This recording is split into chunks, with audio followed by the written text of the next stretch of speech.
Hello, and welcome to another reading from the book That I May Know Him, a daily devotional. Today's reading is entitled God's Law, Changeless and Eternal, October 10th.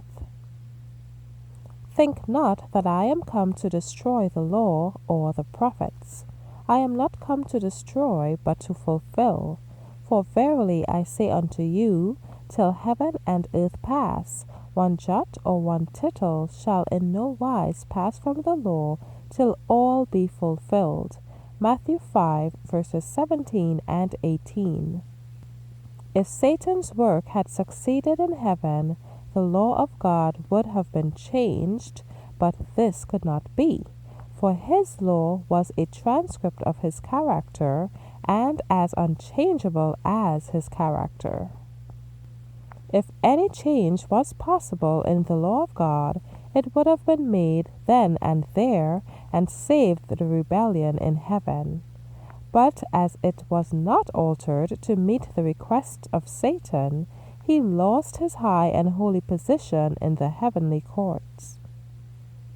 After his fall, he worked upon the minds of Adam and Eve and seduced them from their loyalty.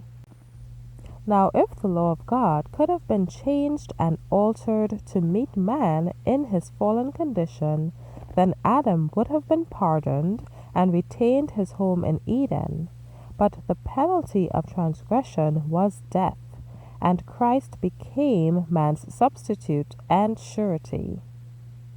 Then was the time, could the law of God have been changed, to have made this change and retained Christ in the heavenly courts, that the immense sacrifice made to save a fallen race might have been avoided.